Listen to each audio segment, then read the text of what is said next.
ஆண்டவராகிய இயேசு கிறிஸ்துவின் இனிய நாமம் மகிமைப்படுவதாக. இந்த இயேசு எப்படிப்பட்டவரோ ஊழியத்திற்கு உங்களை அன்புடன் வரவேற்கிறேன்.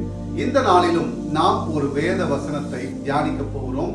தொடர்ந்து நாம் யோவான் 17ஆம் அதிகாரத்தை தினமும் ஒரு வசனம் என்று தியானித்து வருகிறோம். இன்றைக்கும் யோவான் 17ஆம் அதிகாரம் 24ஆம் வசனத்திற்கு நேராக கடந்து வந்திருக்கிறோம். இந்த வசனம் இப்படியாய் சொல்கிறது: பிதாவே, உலக தோற்றத்துக்கு முன் நீர் என்னில் அன்பாயிருந்தபடியினால் நீர் எனக்கு தந்த என்னுடைய மகிமையை நீர் எனக்கு தந்தவர்கள் காணும்படியாக நான் எங்கே இருக்கிறேனோ அங்கே அவர்களும் என்னுடனே கூட இருக்க விரும்புகிறேன்.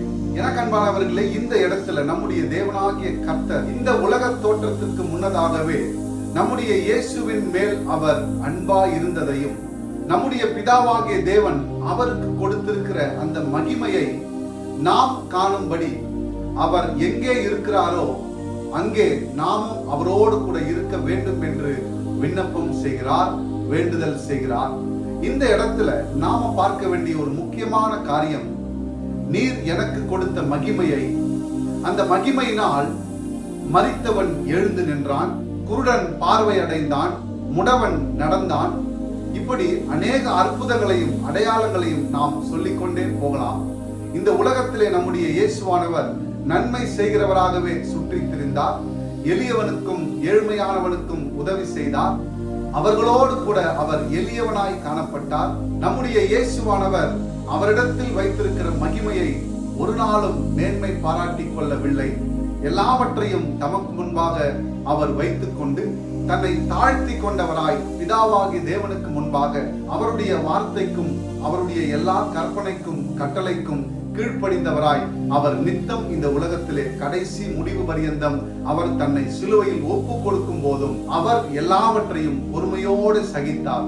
இப்படி எல்லா விதமான பாடுகளையும் உபத்திரங்களையும் தனக்கு நேரிட போகிற எல்லா காரியத்தையும் அறிந்தவராய் இருந்தும் இந்த உலகத்தில் இருக்கிற மனிதர்களுக்காக, தாம் உண்டாக்கின மனிதர்களுக்காக, தாம் நேசித்த மனிதர்களுக்காக, தாம் அன்பு செலுத்தின மனிதர்களுக்காக, அவர்களுக்காக, நமக்காக அவர் நித்தம் நம்மை அவரோடு கூட வைத்துக் கொள்ளும் ஒரு சிந்தனையே அல்லாமல் வேற அவர் நம்மிடத்தில் எதிர்பார்க்கவில்லை. இந்த உலகத்தின் காரியங்களை மேல் போட்டுக்கொண்டு இந்த உலகத்தின் காரியத்துக்காக அழுது புலம்பி அவைகளையே மேன்மை என்று எண்ணிக்கொண்டிருக்கிற யாராவது ஒருவர் இந்த செய்தியை நீங்கள் பார்த்து கொண்டிருப்பீர்களானால், அவர் இந்த உலகத்தை உண்டாக்கினவர், இந்த உலகத்திலே அநேக காரியங்களை செய்தவர், இந்த உலகத்திலே மனிதனை படைத்தவர், மிருகங்கள், புல், பூண்டு, செடி, ஆகாயம், பறவைகள், இன்னும் அநேக அதிசயங்களை படைத்திருக்கிறார்.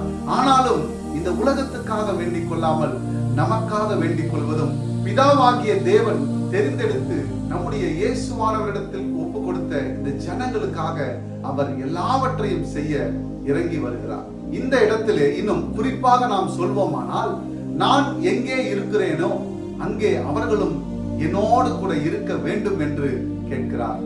எந்த விதத்திலும் தகுதி இல்லாத நம்மை அவரோடு கூட வைத்துக் கொள்ள அவர் விரும்புகிறார் என்றால், நம்மை எந்த அளவிற்கு அவர் நேசிக்கிறார் என்று நீங்களும் நானும் சற்று சிந்திக்க வேண்டும். உடனே அவர்களை ஒதுக்குவதும் வெறுப்பதும் இப்படியான செய்தியை நாம் பார்த்து வருகிறோம். ஆனால் தேவனுக்கு விரோதமான காரியத்தை செய்தவர்களாய் இருந்தாலும் அவர்களையும் அவர் நேசித்து தம்மை நோக்கி கூப்பிடுகிற யாவருக்கும் சமீபமாய் இருக்கிற ஒரு தேவன். அப்பேற்பட்ட இயேசுவை நீங்கள் நாடுங்கள்.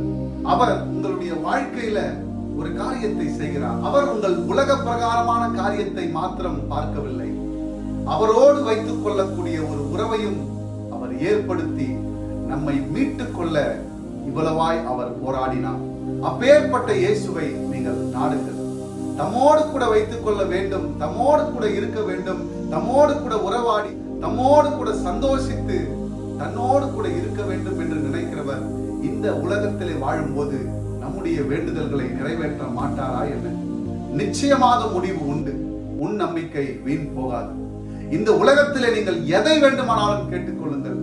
அவருடைய நாமத்துக்கு மகிமையா இருக்குமானால், அது நீதியா இருக்குமானால், அது உங்கள் சுயமான ஆசை விருப்பம் என்பதையெல்லாம் காட்டிலும் அவருக்கு அது நீதியாய் நியாயமாய் இருக்குமானால், நீங்கள் கேட்டுக்கொள்கிறது எதுவோ அது உங்களுக்கு கொடுக்கப்படும். அப்பேற்பட்ட நல்ல இயேசுவை நாடுங்கள். என் தேவனாகிய கர்த்தரை தேடுங்கள். அவர் உங்கள் வாழ்க்கையிலே ஒரு அற்புதத்தை செய்ய வல்லவராய் இருக்கிறார். தேங்க்யூ. God bless you.